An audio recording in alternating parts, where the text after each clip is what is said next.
प्यारे बच्चों, आज हम 10वीं कक्षा के मैथ अध्याय 1 वास्तविक संख्याएं, जिसे हम रियल नंबर्स भी कहते हैं, आज हम इस अध्याय का अध्ययन करेंगे।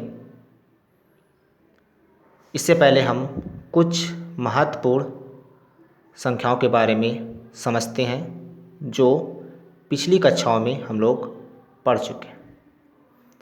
पहला है प्राकृत संख्याएं। वे संख्याएं जो गिनने में प्रयुक्त होती हैं, जैसे 1, 2, 3, 4 डॉट डॉट। पूर्ण संख्याएं वे संख्याएं जिसे प्राकृत संख्याओं में जीरो को सम्मिलित किया जाए उसे पूर्ण संख्या कहते हैं। पूर्णांक जिन पूर्ण संख्याओं में ऋणात्मक प्राकृत संख्याओं को सम्मिलित किया जाए उसे हम पूर्णांक कहते हैं। अगला है परिमेय संख्या।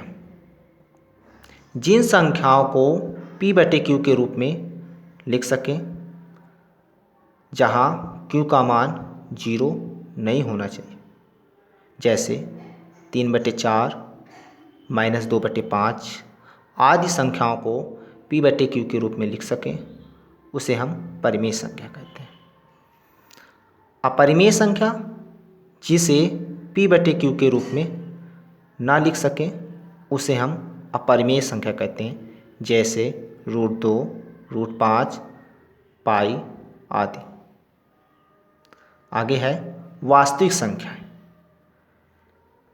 जिन परिमेय संख्या तथा अपरिमेय संख्या के समूह को हम वास्तविक संख्या कहते हैं।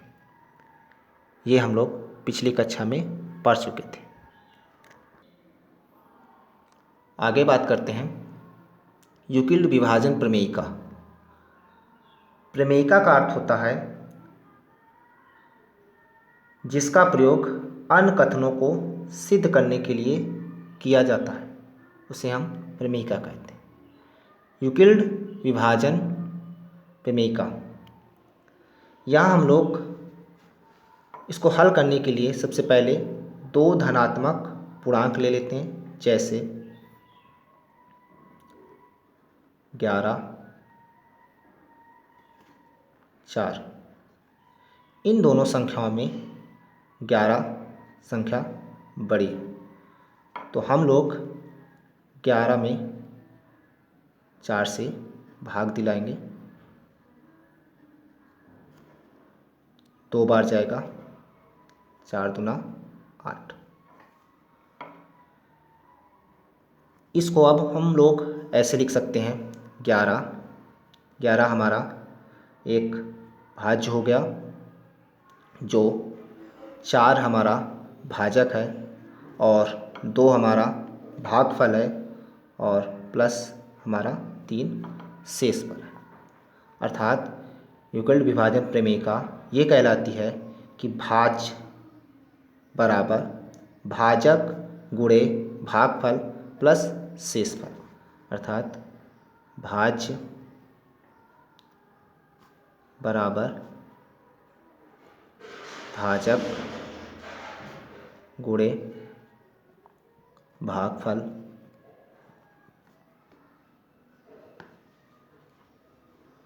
प्लस शेषफल।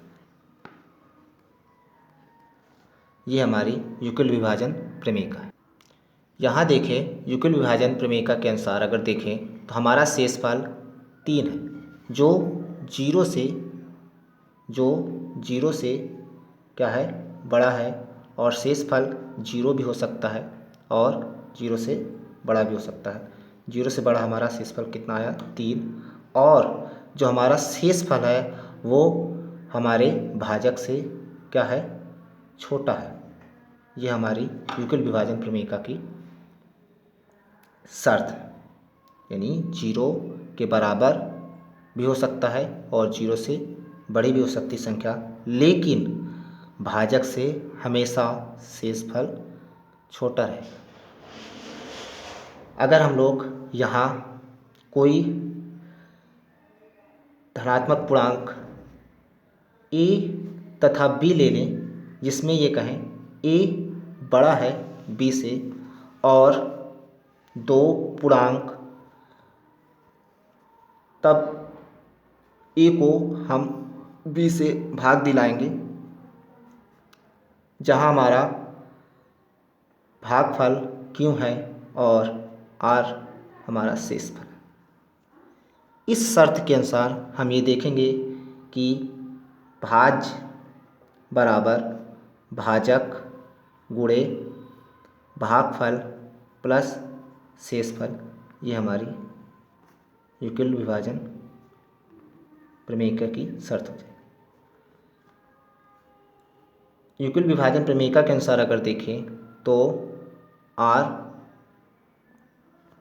0 से बड़ा हो सकता है और बराबर भी हो सकता है, लेकिन हमेशा अपने भाजक से छोटा रहे। ये हमारी यूक्लिड विभाजन प्रमेय की शर्त है। अब बात करते हैं यूक्लिड विभाजन एल्गोरिथम। यूक्लिड विभाजन एल्गोरिथम 2 या 3 धनात्मक पूर्णांकों का महत्तम समापवर्तक ज्ञात करने की एक विधि होती है, जिसे हम HCF भी कहते हैं। इस विधि में हम लोग 2 धनात्मक पूर्णांक लेते हैं a तथा b, जो b से a बड़ा है। इस विधि को हल करने के लिए कई स्टेप होते हैं, फर्स्ट, सेकेंड, थर्ड। इस स्टेप को जब तक करते रहेंगे जब तक हमारा शेषफल शून्य नहीं हो जाता। a का b से भाग दिलाएंगे, b से a का भाग देंगे जब कोई भागफल हमारा क्यों आएगा, और शेषफल r। अब यहाँ r की जगह पर हमारा शेषफल 0 आना चाहिए, तो हम यहाँ लिखेंगे कि a बराबर b क्यों प्लस r। अब यहाँ r का मान 0 नहीं आया, तो फिर से r में b का भाग दिलाएंगे, जो शेषफल हमारा अब अगला Q1 आएगा, कुछ भी भागफल मान लेते हैं, और शेषफल हमारा R2 आएगा। तो अगले स्टेप में फिर लिखेंगे b equal to R Q1 plus R2। ये स्थिति जब तक चलती रहेगी जब तक हमारा शेषफल 0 नहीं हो जाता।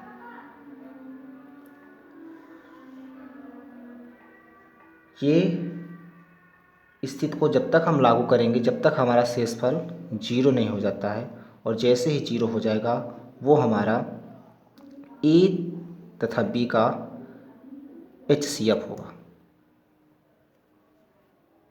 a तथा b का HCF होगा। इसका एक उदाहरण लेते हैं, NCERT उदाहरण है।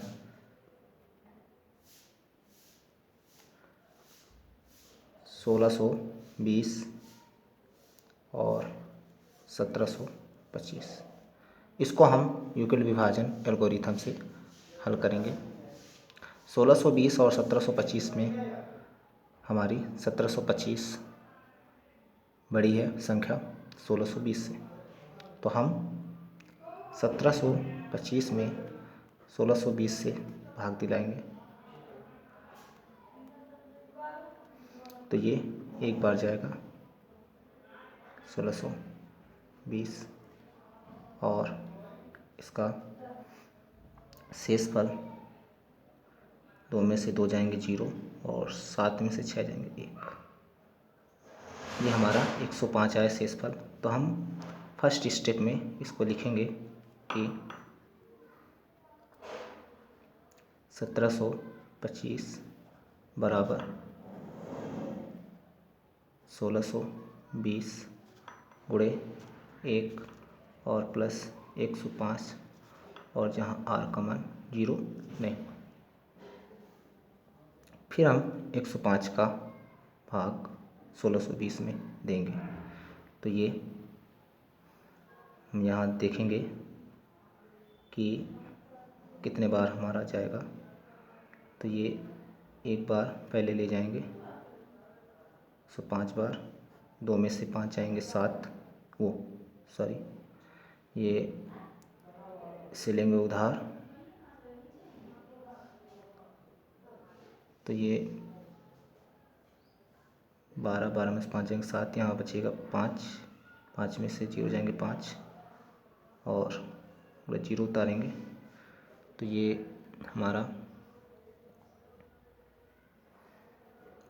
105 का हम देंगे तो कितने बार जाएगा ये, इसको हम 5 बार ले जाएंगे। 5 का 5 में गुणा करेंगे 50 25 और 0 में गुणा करेंगे 0, 2 जोड़ देंगे 5 का 9 5 तो ये हमारा आ जाएगा। 10 में से 5 जाएंगे 5, यहाँ 6 बचेगा, 6 में से 2 जाएंगे 4 और ये कट जाएगा। दूसरा स्टेप में लिखेंगे 1620 में हम 105 का 15 बार गुणा किए और शेष फल हमारा 45 आया जो आर का मान 0 नहीं हुआ। फिर हम 45 का भाग 105 में देंगे तो कितने बार जाएगा, 2 बार जाएगा।